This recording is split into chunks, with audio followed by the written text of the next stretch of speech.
What's up, everybody? Welcome back to another episode of Comically Boston. Today is episode 105, and we are going to be talking about quite a few things today, but the main focus on today's show is going to be the second half of the show. We're going to be talking about my predictions coming off of Loki Season 2, Episode 2, and heading into Loki Episode 3 this Thursday. I am super hyped for that. This is also a big week. Spider-Man 2 comes out, so we'll talk about that. But there was a couple other posters and trailers that were released this week, so let's talk about it a little bit.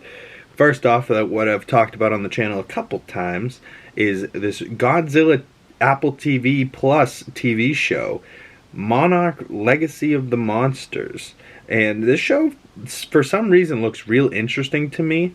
I'm not sure what it's going to be about. I've never seen a TV show Godzilla. You know, I've seen a couple, more than a couple, maybe a few of the Godzilla movies, and you know, just to see them in TV format but still looking, you know, all Godzilla-y sounds good to me. The little trailer that they released with this poster looked good. There's this one shot with the camera is like climbing up his tail. It looked cool. But that comes out November 17th, so I should be talking about that fairly soon, in a month from now.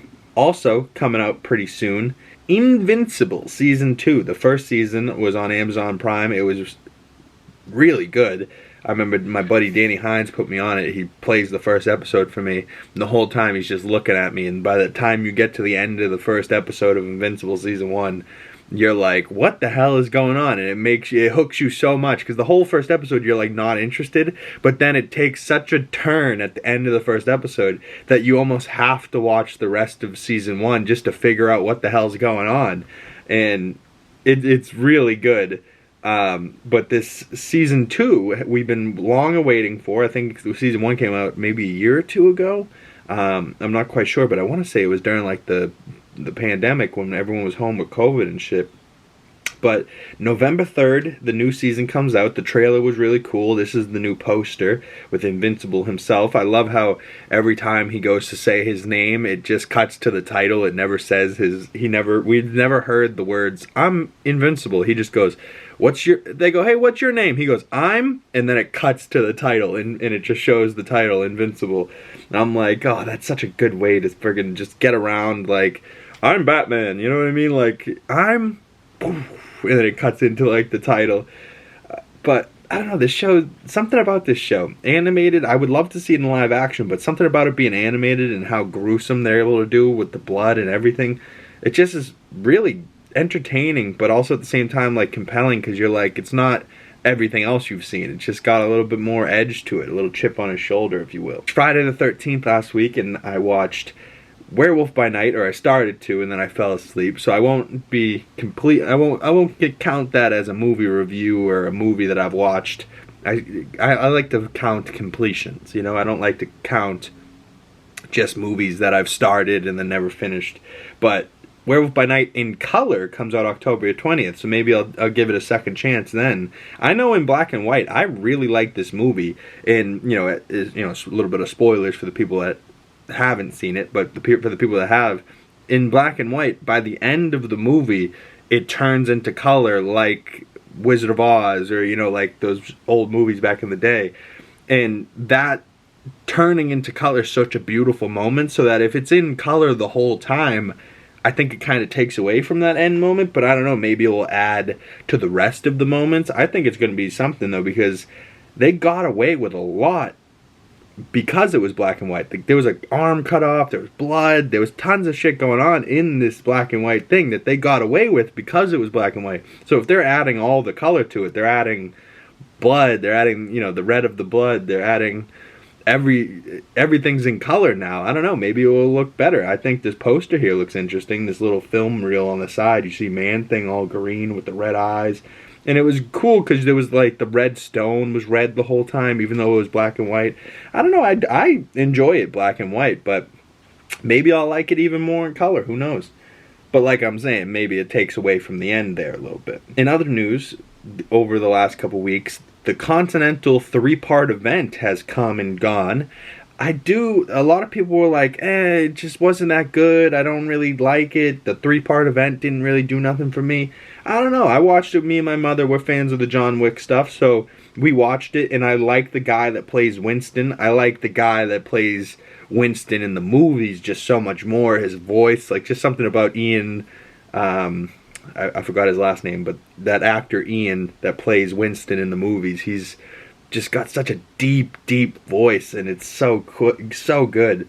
But you could tell this actor had to have watched tons of hours of that actor talking, because he tried to get his patterns down and his, like, speech. But, you know, overall, the way that that show ended, the, you know, 3 episodes, whatnot, I don't know if each episode's, like, stood alone great, but, you know, all 3 together, it offered up questions, but it also offered up a new way to look at things, where, like, you know, it's not John Wick, but it's in that same world of John Wick. So now we're getting to know more about the Continental as a building, getting to know how Winston ended up in the Continental, and how he ended up killing the guy that was in charge, and now he's in charge.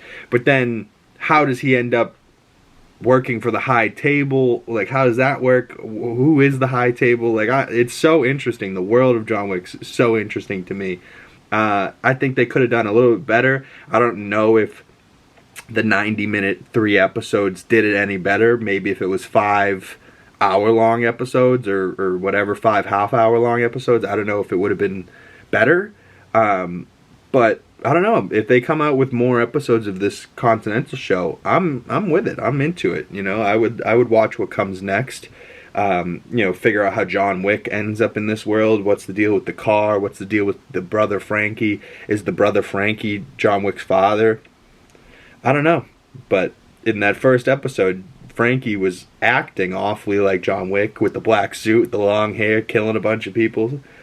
I don't know. It did something for me. I was enjoying it.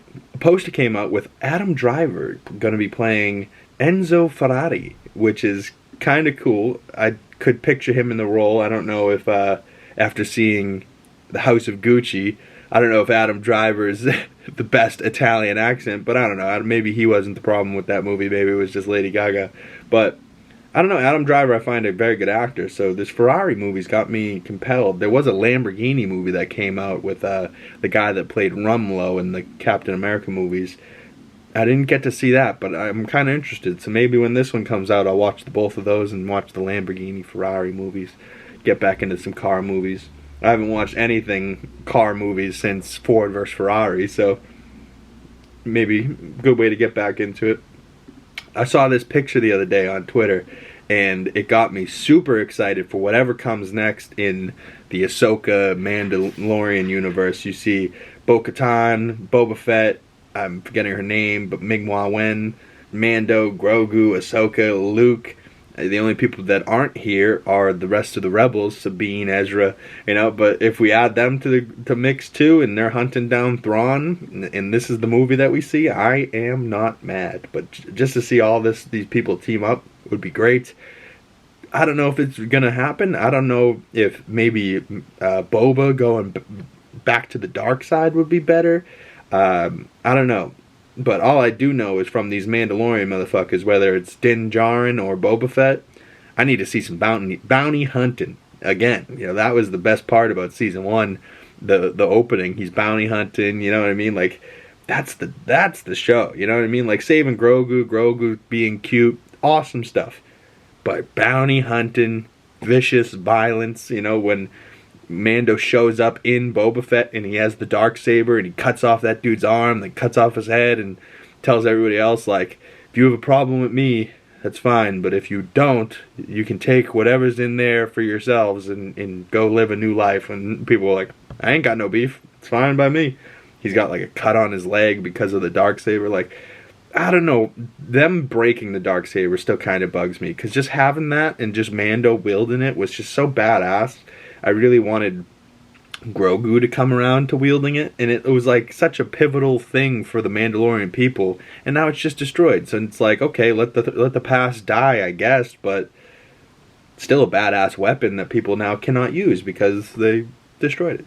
I got my Miss Minutes shirt on today. I don't know if you guys can see that. Giant Miss Minutes is supposed to be like a Salvador Dali painting.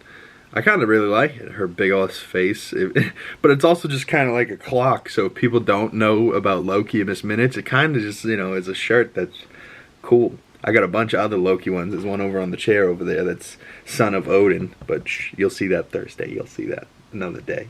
But this week's an exciting week. We got Spider-Man 2 finally dropping. I am so excited for this one. The black Venom suit in video game form, and we're going to be able to play as the Venom suit. Oh, just the Venom suit alone would be cool, but the fact that we're going to get to play as Venom, and then maybe Venom becomes the villain, and then we have to play against Venom, or maybe Venom is Pete, and then Miles and MJ and everyone else in the good guys' corner has to fight against the other Spider-Man. I don't know, it could be wild. But we know Kraven the Hunter's coming, and from a trailer that released yesterday, we know that Sandman is in the mix somehow, and we see Pete and Miles in this shot, and a giant Sandman that almost looks like the Sandman from Sam Raimi's Spider-Man 3. You know what I'm saying? Like, it doesn't look too far off from that, but I don't know. I didn't know Sandman was going to be in this game, so we know we got Kraven, Sandman, the Lizard's in this picture here. So, you know, you can see that we're going to get the Lizard. So we're going to get Lizard, Sandman, Kraven. We know that Lynn, Mr. Negative from the last movie's back. So that's 4 right there. Osborn, Venom, maybe that's the 6. I don't know. Maybe there's a Green Goblin in this one. But I'm super excited. I really am. This one's going to be great. Venom looks great. You know, like the slime from his saliva. The lightning or rain that's in the background, it just, it's going to be moody, but it's going to look good. The graphics are going to be updated. We're going to play as both Spider-Man. We can fly because we can open the wingsuits. Oh, I'm so excited. I can't wait to play this game.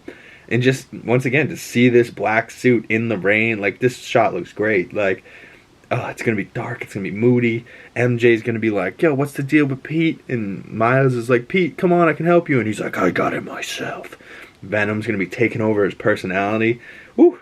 Woo! I'm so excited. And I just can't hide it. Oh. But you know what else I'm excited about? Loki Season 2, Episode 3, coming out soon. Oh, man. But I have some big questions. Is Loki, Tom Hiddleston, going to see the 3 Gentlemen of Kang variants that we saw at the end of Ant-Man Quantumania? Will he see Immortus, Rama Tut, and whoever this Scarlet Centurion version is on the right here? You know, will we see He Who Remains from the first season? Is Victor Timely He Who Remains? Who is Victor Timely in all this? Is he the creator of the TVA? Is he then become, you know, because time's a flat circle, is he then become Kang the Conqueror? Is Kang the Conqueror He Who Remains? Like, I gotta know. I gotta know the details. I think this show will do a good job of saying it. This picture of Loki here just looks so devastating. He just looks so sad. It's in tears. He's just so sad. You know, just big sad face, Mr. Sad Loki. I hate it. He's probably looking at Sylvie and being like, I love you, bitch. And she's like, fuck you, hoe, you know. I'm sorry. Much like Brad Wolf talking shit last week, Mobius slaps the shit out of him. You're a nowhere man. You're a silly little man. That shit fucking made me laugh so hard. But also I was like, yeah, good. Slap the shit out of Brad. Brad's a dickhead. But Sylvie gets her own little postie. Sylvie gets her own little poster, but be careful what you wish for, Tor. Kind of like a T-Swift reference, I don't know. But that comes out Thursday. I wonder if this is an outfit that Sylvie will be wearing. Just a hoodie chopped off with headphones. Interesting. We did see her in the trailers in a record shop, so maybe that's something we'll see next episode. Maybe some of this stuff is what we'll see next episode. Maybe Victor Timely comes into fold. Loki in that old-timey outfit with Mobius in his old-timey outfit. Maybe we'll get to see Victor Timely doing this little Nikola Tesla presentation type of deal. It kind of looks like the Time Loom. Maybe we'll see Ravonna Renslayer coming into the mix next episode. That would be interesting stuff. Seeing this ginormous Miss Minutes, my girl right here, coming in to be a giant ghosty. I don't know what's the deal with this, but it looks so interesting to me. But comment below, what are your thoughts on Loki Season 2, Episode 2? I have a breakdown on the channel. Go check it out. Nobody watched it. I don't know what the deal is. Are you guys not watching Loki right now? What is the problem? But you guys all watched the Venom video I posted yesterday. What's the deal?